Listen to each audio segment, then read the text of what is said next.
UPSC समझदारी का exam होता है और जिसमें समझदारी होती है वही इस एग्जाम को क्रैक कर पाता है। ये सबसे बड़ा मिथ है। हर एग्जाम का एक स्ट्रक्चर होता है, एक पैटर्न होता है, एक सिलेबस होता है। अगर समझना है तो केवल उसी स्ट्रक्चर पैटर्न को समझो, यूपीएससी के सिलेबस को समझो। अगर आप किसी भी एक सब्जेक्ट को समझने चले गए तो आप उसी में डिग्री ले लो, पीएचडी कर लो, जो करना है करो, लेकिन आप पे वो एक एग्जाम नहीं निकलेगा। ऐसे बहुत सारे लोग देखे होंगे जो 10-10 सालों से तैयारी करते हैं, 6 अटेम्प्ट दे देते हैं, उनकी ज़िंदगी खराब हो जाती है। कभी 1 नंबर कभी 2 नंबर से रह जाते हैं। और कुछ ऐसे भी लोग होते हैं जो कि 6-7 महीने तैयारी करते हैं, लेकिन उनका सिलेक्शन पहले ही अटेम्प्ट में हो जाता है, क्योंकि उन्होंने जो तैयारी करी होती है वो बड़ी स्ट्रक्चर्ड वे में करी होती है।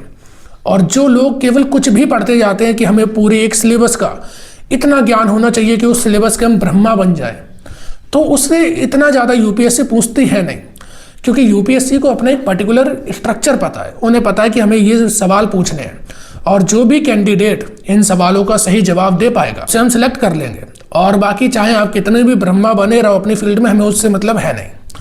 तो आज मैं तुम्हें दिखाता हूँ, केवल एक सब्जेक्ट का एग्जाम्पल दे के बताऊँगा कि किस तरीके से बाकी के भी सब्जेक्ट की तुम्हें तैयारी करनी है। अभी एंशिएंट और मिडिवल हिस्ट्री और आर्ट एंड कल्चर, ये वो है जो कि बहुत लेंथी सिलेबस है, इसका बहुत लंबा सब्जेक्ट है और इसमें मॉडर्न हिस्ट्री अलग होती है। हिस्ट्री बहुत बड़ा सब्जेक्ट है। तो मैंने अभी 10 दिनों में, 1 हफ्ते और 10 दिन के बीच में कुछ एंशिएंट, मिडिवल और उनका आर्ट एंड कल्चर कंप्लीट करा है। अब तुम्हें लगेगा इतनी जल्दी कैसे हो जाता है, क्योंकि जो तुम्हारी क्लासेस होती हैं लगभग 1 महीना एंशिएंट हिस्ट्री को लग जाता है, 1 महीना उससे ज़्यादा मिडिवल को लग जाता है, आर्ट एंड कल्चर को भी 15-20 दिन उसे लग जाते हैं। और ये तो क्लासेस की बात कर रहा हूँ कि इतने दिन क्लासेस चलेंगी, कंप्लीट होने में इससे भी ज़्यादा टाइम लग जाता है और डेली 2 घंटे की क्लासेस होती हैं। अब ये तुम्हें तय करना है कि या तो तुम क्लासेस कर लो, एक जो स्ट्रक्चर तरीका कोचिंग का होता है वो कर लो, या तो खुद थोड़ी बहुत मेहनत करके दिन में 5-6 घंटे पढ़ के, क्योंकि मेरी ज़िंदगी से कोई ऐसी दुश्मनी नहीं है कि मैं 12-16 घंटे पढूं। दिन के 6 घंटे के आसपास पढ़ना है, 5 घंटा 6 घंटा, 6 से ज़्यादा फिर बोरियत हो जाती है। इतना ही पढ़ो, पर्टिकुलर पढ़ो, जानो कि क्या चीज़ें आती हैं क्या नहीं आती हैं। और अगर तुम्हारे 100-200 पेजेस के नोट्स भी बन गए हैं, उसमें से भी तुम्हें पता होना चाहिए कि पर्टिकुलर मुझे क्या पढ़ना है। मेंस और ये जो प्रीलिम्स होता है, इनके नोट्स बनाने के तरीके अलग होते हैं। मेंस के जो सब्जेक्ट है या जो टॉपिक हैं, क्योंकि यूपीएससी में सब्जेक्ट नहीं पढ़े जाते, यहाँ पर टॉपिक पढ़े जाते हैं। अब जो भी मेंस के तुम्हारे टॉपिक हैं उनके नोट्स ऐसे बनते हैं कि वो एक आंसर के फॉर्मेट में होते हैं। जैसे कि मानो वुमेन है, जो कि GS1 सोसाइटी का पार्ट है, तो वुमेन का जो टॉपिक है, अब वो जब तुम करोगे तो सबसे पहले ऐसे स्ट्रक्चर करो कि वुमेन से रिलेटेड कितनी चीज़ें, कितनी जो थीम्स हैं वो पूछी गई हैं। वुमेन डेवलपमेंट को लेके आया है, या वुमेन्स के ऊपर जो हिस्ट्रिकल अत्याचार होते रहे हैं उन्हें दबाया गया है, उससे रिलेटेड आया है। कोई सोशल जस्टिस में जो कि GS2 में आ जाता है, उसमें कोई स्कीम से रिलेटेड आया है, तो उसकी हम GS2 की अलग करेंगे वो। तो हम एक ऐसा इंट्रोडक्शन लिखें कि वुमेन रिलेटेड अगर कुछ भी टॉपिक आए तो हम वही इंट्रोडक्शन हर जगह चिपका सकें। और हर वुमेन के जितने एस्पेक्ट पिछले 10 सालों में पूछे गए हैं और उससे रिलेटेड कुछ और भी आ सकता है, वो जितनी चीज़ें हैं उनके हम 4-5 पॉइंट लिखते चलें। यानी कि बॉडी ऐसी बना लें कि बस हम वो एक टेम्पलेट हमारे दिमाग में हो, और वहाँ पे जाके हम जब भी अगर वुमेन से रिलेटेड कुछ भी क्वेश्चन आया तो उस टेम्पलेट को वहाँ पर हम लिख के आ जाएं। इतनी तैयारी होनी चाहिए, क्योंकि टाइम आपके पास लिमिटेड होता है। अब आपने वुमेन के बारे में उल्टा सीधा जितनी बहुत सारी डिटेल पढ़ चुके हो, पूरी किताब पढ़ ली वुमेन के बारे में, सवाल कुछ आया वो आप सोच रहे हो, याद कर रहे हो, नहीं कर पाओगे, टाइम आपके पास लिमिटेड है। इसलिए आपको टेम्पलेट बनाना जरूरी है थीम के अकॉर्डिंग। खैर, अपने टॉपिक पर हम वापस आते हैं। हम जो हिस्ट्री की बात कर रहे थे, हम चलो वही मैं आपको दिखा देता हूँ। ये कुछ मेरे नोट्स हैं। अब ये देखने में लग रहा होगा कि बड़े बल्कि नोट्स हैं, इतने हैं नहीं, क्योंकि स्टार्टिंग की इतने पेजेस इसमें कोई काम के नहीं है। और बाकी की ये जो है कुछ पेजेस, तो उनमें भी अंडरलाइन हो रखी है कि इसमें से इम्पोर्टेंट चीज़ क्या है। नोट्स बनाने का बहुत बढ़िया तरीका तुम्हें आज मैं देने वाला हूँ, लेकिन पहले एक ओवरव्यू दे देता हूँ, जिससे कि केवल इस सब्जेक्ट का दे रहा हूँ, जिससे कि जब तुम बाकी के भी सब्जेक्ट करोगे तो तुम्हें पता हो कि वो सब्जेक्ट तुम्हें कैसे करने हैं। अब अगर मुझे एंशिएंट हिस्ट्री पढ़नी है, सबसे पहले मैं देखूंगा कि सबसे ज़्यादा क्वेश्चन कैसे आए हैं पिछले 10 सालों में। तो मैंने देखा कि साइट से रिलेटेड बहुत क्वेश्चन आए हैं, हड़प्पन सिविलाइजेशन से आए हैं, जैनिज्म बौद्धिज्म से क्वेश्चन आए हैं। तो वो मैंने एंशिएंट हिस्ट्री का देखा। अब देखूंगा कि उसमें से भी कैसे क्वेश्चन आए हैं। पता चला कि इनमें से मेजॉरिटी ऑफ द क्वेश्चन जो आते हैं वो आपका आर्ट एंड आर्किटेक्चर और कल्चर से रिलेटेड आता है। तो आर्ट एंड कल्चर में क्या चीज़ें आती हैं, देखा कि उसमें रिलीजन रिलेटेड बहुत ज़्यादा चीज़ें आती हैं, लिटरेचर बहुत ज़्यादा आती है, आर्किटेक्चर बहुत ज़्यादा आता है। तो ये एक ओवरव्यू मुझे मिल गया। अब फिर मैंने और देखूंगा कि चलो और देखते हैं एंशिएंट में इंपॉर्टेंट क्या आता है। 3-4 टॉपिक हैं, गुप्ता, मौर्य, इंडस और आपका आईवीसी और इम्पोर्टेंट साइट। अब इसके बाद फिर मैं थोड़े बहुत जैसे मेडिवल का भी देखना है तो वहाँ पे भी देखा कि थोड़े administration related, king related, site related इस टाइप के क्वेश्चन आ जाते हैं। यानी कि मुझे ये पता चल गया कि जो एंशिएंट है उसमें इंपॉर्टेंट क्या चीज़ें हैं। अब मैं तुम्हें कुछ ऐसी चीज़ दिखाता हूँ जो तुम्हें देख के लगेगा यार कि कुछ तो दम है, अगर मैं इस नोट्स की बात कर रहा हूँ तो। अब यहाँ पे हम आएंगे, सबसे पहले अगर एंशिएंट हिस्ट्री कहीं से शुरू होती है वो है आपका स्टोन एज। स्टोन एज में आप पैलियोलिथिक, मेसोलिथिक, न्यूलिथिक को पढ़ते हो। जरा मुझे ये बताओ पिछले 10 से 15 सालों में कितने क्वेश्चन इनसे रिलेटेड आए हैं, न्यूलिथिक, मेसोलिथिक और ये पैलियोलिथिक। बहुत बल्कि नोट्स इनके बन जाते हैं जब बच्चे स्टार्टिंग में बनाने की कोशिश करते हैं, टीचर उन्हें सब पढ़ा देता है। तो जरा बताओ कि 10-15 सालों में इनसे कितने क्वेश्चन आए हैं। प्रीलिम्स में इनसे एक भी क्वेश्चन नहीं आया है, और मेंस में बहुत साल पहले शायद 15 के आसपास एक क्वेश्चन आया था कि मेसोलिथिक जो आर्ट एंड आर्किटेक्चर है, वहाँ पे जो पेंटिंग्स मिलती हैं तो वो हमें उस समय के एस्थेटिक सेंस को कैसे समझाती हैं। उससे सोसाइटी से रिलेटेड और उनके आर्किटेक्चर से रिलेटेड, आर्ट से रिलेटेड लिखना था। एक क्वेश्चन केवल ऐसा आया था। और इसके लिए तुम पढ़ाई कितनी करते हो, एक दिन लगे हो पूरा पैलियोलिथिक टीचर पढ़ा दे रहा है, फिर उसके नोट्स बनाए रटने में लगे हो, फिर न्यूलिथिक, मेसोलिथिक तुम्हें लगा कुछ तो ब्रह्म ज्ञान टीचर ने दे दिया, कोई बड़ी इंपॉर्टेंट चीज़ है।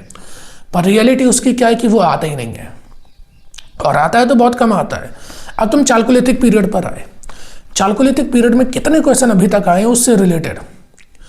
तुम देखोगे कि डायरेक्ट क्वेश्चन एक भी नहीं है। ऐसा जरूर है कि कहीं पर चंद्रकेतुगढ़, इनाम गांव की ये कौन सी साइट थी, ये बरियल यहाँ मिले थे, यहाँ टेराकोटा मिला था, इस टाइप की क्वेश्चन है।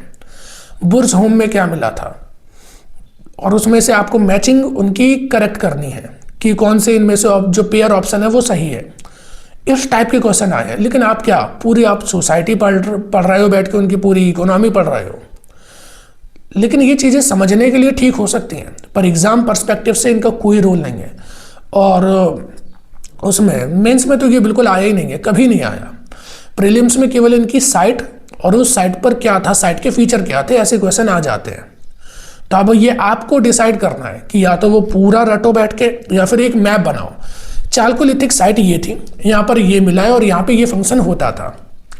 इस तरीके के नोट्स आपको बनाने, और नोट्स के साथ सबसे इंपॉर्टेंट चीज़ मैं तुम्हें दिखाता हूँ, रुको। जैसे कि मैंने ये अब इसकी मैं साइड में फोटो लगा दूंगा।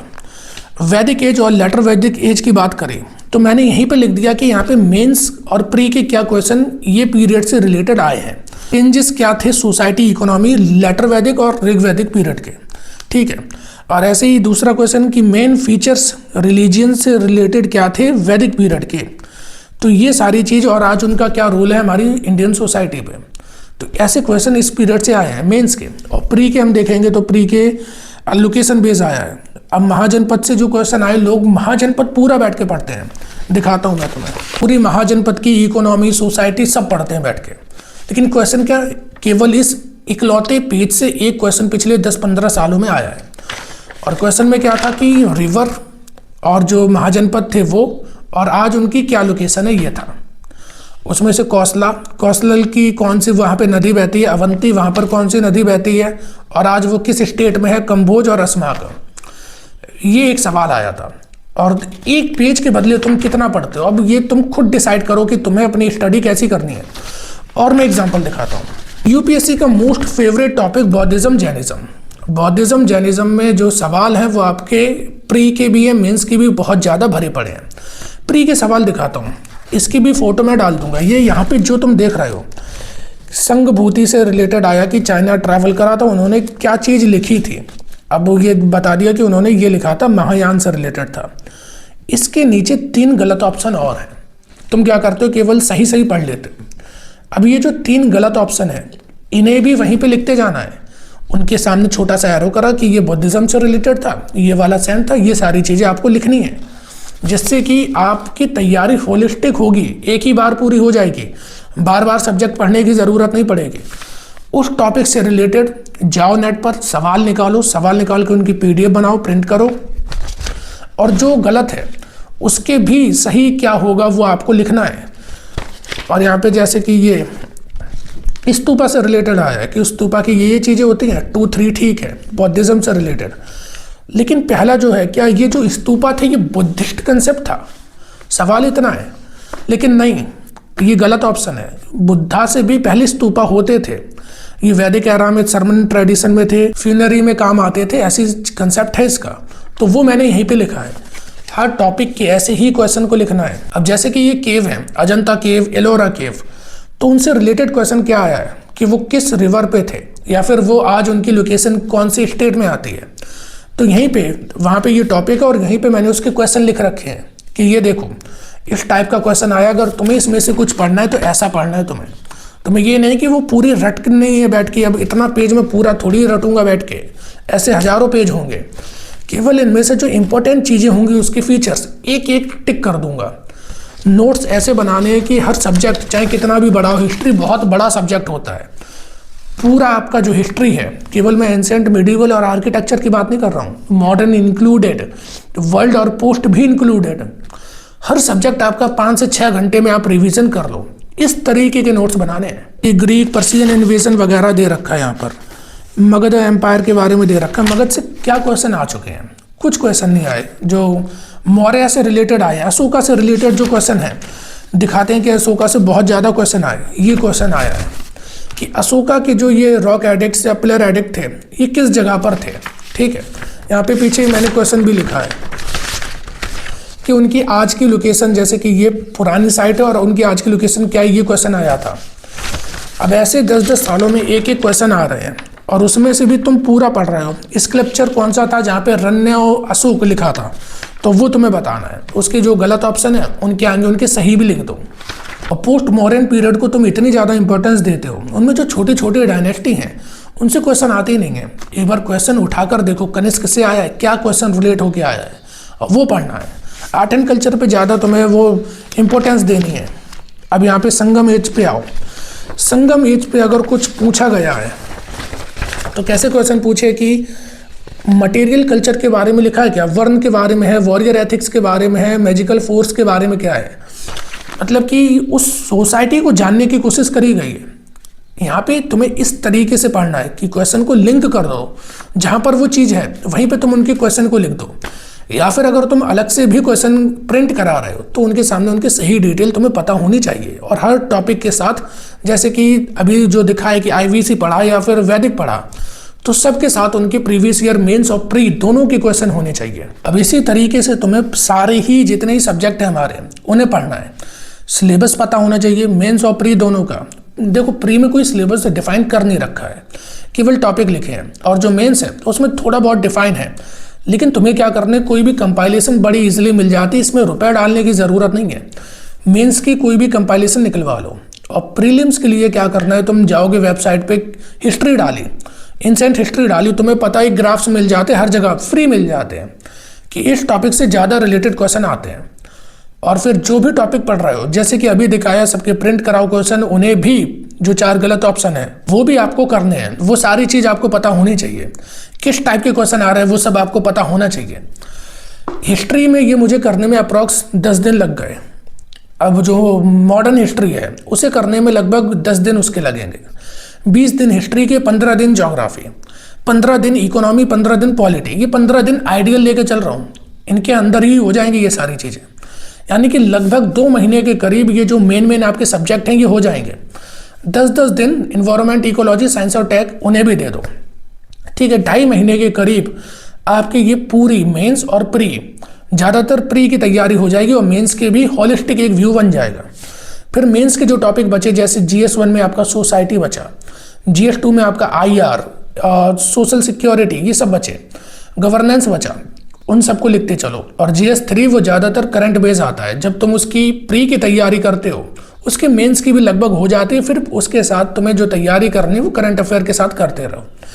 केवल GS पेपर 4 ऐसा है जो तुम्हें अलग से करना है, और उसके लिए मैं कहूँगा 15 दिन आराम से दो, क्योंकि वो एक 15 दो, तुम 20 दिन दो, लेकिन उसे अच्छे से करो, क्योंकि उसका सिलेबस छोटा है, कंसाइज सिलेबस है, और उसमें कोई भी करंट अफेयर ऐड नहीं होता है। तो तुम ये कर सकते हो, उसमें ज़्यादा मार्क्स ला सकते हो, होता भी यही है। सबसे ज़्यादा जो मार्क्स आते हैं वो GS4 में आते हैं, फिर GS2 में आते हैं, फिर GS1 में आते हैं, और इनके भी एक पर्टिकुलर मॉड्यूल है, कभी टाइम मिलेगा तो बता दूंगा। ऐसे में अच्छे मार्क्स आपके आते हैं। तो जो ऐसी चीज़ है जिनमें ज़्यादा स्कोर कर सकते हो, जिनका सिलेबस छोटा है, जिन्हें पढ़ने में आसानी होगी, जिनमें करंट अफेयर कम है, वो चीज़ जल्दी करो, ज़्यादा करो, उसे ज़्यादा टाइम दो, वहाँ पर अपना कमांड बनाओ। और ये सारी चीज़ें 3, साढ़े 3, 4 महीने में कंप्लीट हो जाएंगी, बड़े आराम से खुद करोगे, हो जाएगी। प्रीवियस ईयर क्वेश्चन के साथ हो जाएगी, मेंस और प्री दोनों की तैयारी के साथ होगी, और तुम्हें समझ में भी आएगा कि जब तुम प्री का पढ़ने जाओगे तो तुम्हें क्या पढ़ना है, जब तुम मेंस पढ़ोगे तो तुम्हें क्या पढ़ना है, क्या इंपॉर्टेंट है। तुम दूसरी किताब नहीं बना लोगे अपने नोट्स को, 200-250 पेजेस नहीं होंगे। अगर बड़े से बड़ा भी सब्जेक्ट है, ज़्यादा से ज़्यादा 150 पेज हो जाएंगे, उससे ज़्यादा नहीं होंगे। और फिर उसे तुम बार बार तुम्हें रिवाइज करना है, 5 से 6 घंटे में एक सिलेबस आपको रिवाइज करना है। जब इतना हो जाए उसके बाद 3 महीने टाइम दो, 4 महीने के बाद, 4 महीने में ये सब हो जाता है, मेंस प्री दोनों। फिर 3 महीने टाइम अपने ऑप्शनल को दे लो, उसी के साथ डेली CSET की 10 दिन 20 दिन तैयारी करो। CSET का भी मैं तुम्हें दिखाता हूँ। CSET की मैथ की अगर बात करूँ, लोग 10-15 चैप्टर पूरे पढ़ते हैं, उनमें इतना वेटेज है नहीं। सबसे ज़्यादा नंबर सिस्टम 21, 23, 16, 13 ऐसे क्वेश्चन आ रखे, एक बार 21, 8, तो लगभग 15 से 20 क्वेश्चन आ जाते हैं हर साल। नंबर सीरीज 3, 2, 3, 2, 1 ऐसे करके क्वेश्चन आते हैं। प्रॉफिट एंड लॉस 1, 2, 1, 2 क्वेश्चन आ जाते हैं। परसेंटेज 5 आए हैं, 1, 4, 7 इस तरीके के क्वेश्चन आ जाते हैं।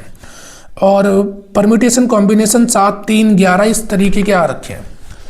5-6 इंपॉर्टेंट टॉपिक है, उन्हें अच्छे से कर लो, इस तरीके से करना है। फिर आपके लैंग्वेजेस के पेपर बचे हैं, उनकी भी तैयारी करो, ऐसे लिखने की प्रैक्टिस करो आराम से। ये जो 7-8 महीने का टाइम पीरियड है, इसमें आपकी प्रैक्टिस भी हो जाएगी क्वेश्चन की, आपका पूरा सिलेबस भी कवर हो जाएगा, और ऐसे हो जाएगा कि बिल्कुल प्रीवियस ईयर आप मैच करके करोगे। आपकी तैयारी दूसरों से बहुत आगे हो जाएगी अगर इस तरीके से करोगे।